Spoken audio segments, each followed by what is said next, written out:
Apesar do Brasil ser um dos líderes em equidade de gênero no mundo científico, ainda há muito a se avançar. Na pesquisa do Censo de Educação Superior, realizada no ano de 2016, mulheres representavam 57,2% dos estudantes matriculados na graduação. Porém, ao analisar os cargos de chefia e de docência, a situação muda. Homens somam 54% na composição do corpo docente nas universidades e cerca de 64% das bolsas em produtividade de pesquisa. Na academia, muitas mulheres lutam contra essa realidade e vêm empoderando as meninas a fazerem parte desse meio. Isso se comprova com a opinião popular. O desenvolvimento do país, eu acredito que ter cientistas seja importante. É muito importante ter cientistas de mulheres no país, não só no Brasil, como no mundo inteiro, né? Durante, digamos, 20 séculos, as mulheres foram perseguidas em relação ao estudo, em relação a estar presentes na ciência. A gente tem um exemplo até na física, que é a esposa do Einstein, que contribuiu bastante para toda a carreira dele, a questão matemática, que ela entendia muito mais. Ela foi invisível, sabe? E até parte grande da galera do Prêmio Nobel tirou o nome dela de tudo que era possível, queimou as cartas que tinham a contribuição dela para a teoria da relatividade geral, que foi muito importante. Eu acho que sim, portanto, acho que as mulheres têm que estar presentes. Na história da ciência, tem contribuições importantíssimas das mulheres. A começar de Madame Curie, ganhou 2 prêmios Nobel, um de física e outro de química, né? E outras, Nether e outras mulheres. Então as mulheres têm total apoio da minha parte. Se a minha irmã ou minha mãe decidem ser cientistas, com certeza eu apoiaria. Eu acho que é muito importante a galera seguir a carreira acadêmica no geral, né? Mas ainda mais sendo cientista, que é um lugar onde as mulheres não têm tanto espaço, né? E onde tem, são super reprimidas até hoje. Isso é uma coisa que perdura há muito tempo. A dupla jornada do dia a dia e a falta de incentivo desde a infância são alguns dos fatores que afastam as mulheres das pesquisas científicas. No entanto, a presença feminina no ambiente acadêmico científico está em ascensão e contribui a cada dia mais para a redução da desigualdade de gênero em uma sociedade historicamente patriarcal. A professora Letícia Oliveira é uma das coordenadoras do Laboratório de Neurofisiologia do Comportamento da UF e uma incentivadora da presença feminina nas pesquisas científicas. Nós somos 50% da população e nós devemos ocupar todos os espaços, por que não, né? Até porque não é só a ocupação de espaços na ciência, é a ocupação de espaços de decisão, de liderança, né? Na ciência e fora dela, na política, nas empresas. Então, as mulheres precisam ocupar esse espaço. Primeiro, por justiça. Segundo, por eficiência.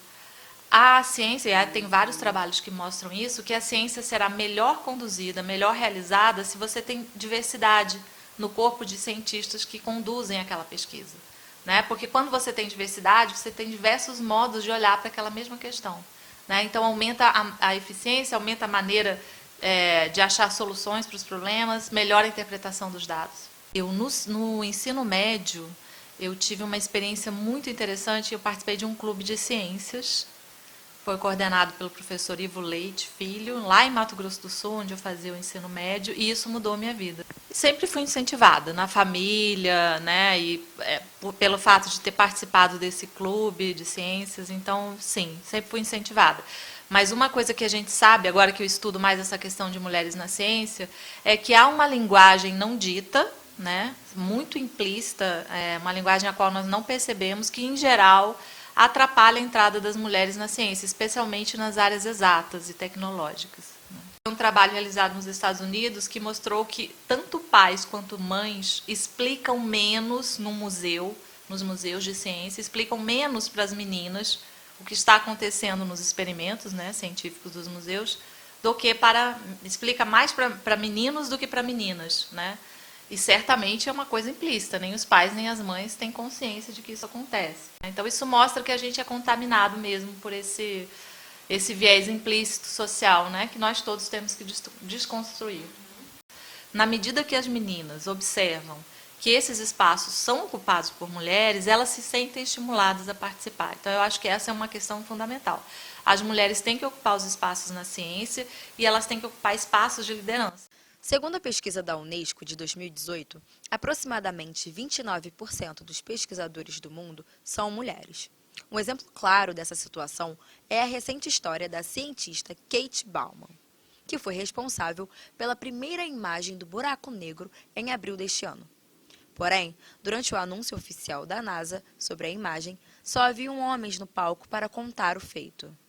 Desmistificando a ideia de superioridade do homem, Daisy Luz, professora de física e criadora da Casa da Descoberta, é outro exemplo de voz ativa e feminina na ciência. Na Casa da Descoberta, a gente é um projeto que começou com 2 mulheres, a gente resolveu em 99 começar esse projeto. É um projeto que tem reconhecimento tanto dentro da UF quanto fora, as escolas sabem da casa, visitam a casa, então às vezes eu escuto alguns colegas dizendo, conheci uma pessoa, e aí quando eu disse que era físico aqui da UF, falou, mas eu já fui na Casa da Descoberta. Então, a física tem uma certa associação com o projeto Casa da Descoberta. A física é uma carreira masculina. Eu acho que no nosso instituto, atualmente, a gente tem 70 professores, eu diria que nós somos umas 10 mulheres, e já é muito, né? Eu acho que eu não me dei conta no início da carreira dessa discriminação, né? Mas ela existe. Os colegas, eles não, parece que eles não te ouvem, parece que eles não te veem, né? Você fala uma coisa e a pessoa, não é que ela não liga, ela simplesmente não ouve aquilo que você falou, né? Numa reunião de departamento, você soa como se, às vezes, quando você discute um determinado assunto, parece que lá vem a estressada falar de novo, lá vem ela brigar de novo. Então, é sempre assim. A maior parte dos professores do ensino médio são meninos.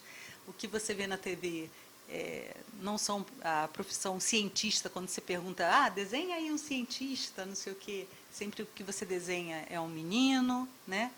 Então, a gente começou a pensar nesse ciclo de palestras e debates chamado Meninas na Ciência. E a ideia era convidar meninas de ensino médio e do finalzinho do fundamental, né, para que elas viessem à universidade e ouvissem palestras e participassem de visitas a laboratórios e tudo mais, mas que tivesse uma professora pesquisadora realizando essa atividade. Então, era para que ela percebesse que, assim, também posso, né? Posso chegar lá.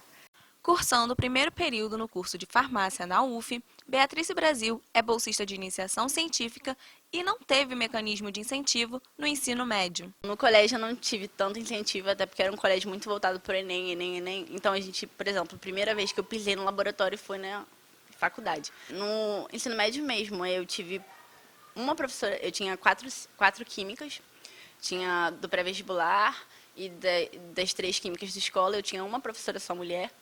E todos esses professores me incentivavam a fazer química porque realmente viram que o meu potencial, mas não teve tanto incentivo para seguir uma área de exatas ou humanas, porque era mais só, você tem que passar numa faculdade pública.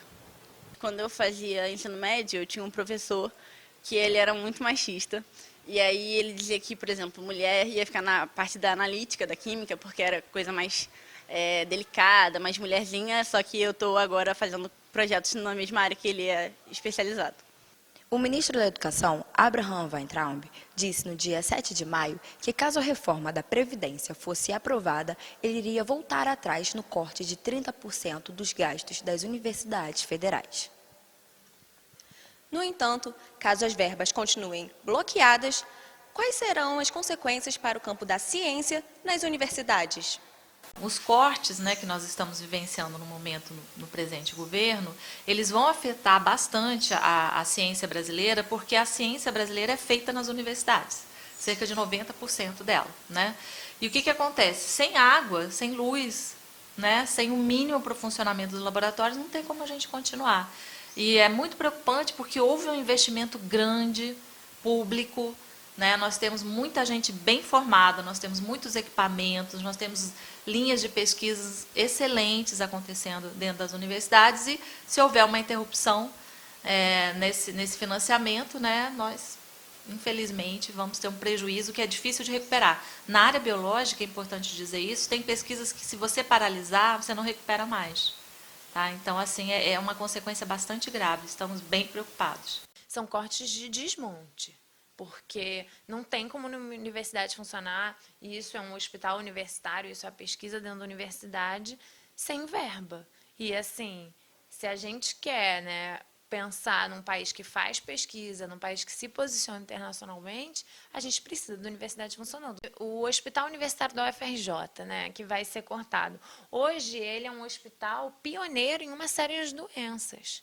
É um hospital que você não vai para lá com uma gripe, são só doenças específicas que você está estudando a fundo, etc. Ou seja, cortar isso, o que isso gera? Não se faz ideia, porque você não sabe em que ponto da pesquisa isso está. Tem coisas que estão ruins aqui no laboratório e não tem dinheiro para consertar. Tem coisas que a gente tem que tirar do nosso próprio bolso. Mas não digo que é uma estrutura ruim. Mas tem muito a melhorar, só que a gente tem que meio que ter consciência da situação atual política que está cada vez mais dificultando. E também que a situação do investimento público é complicada.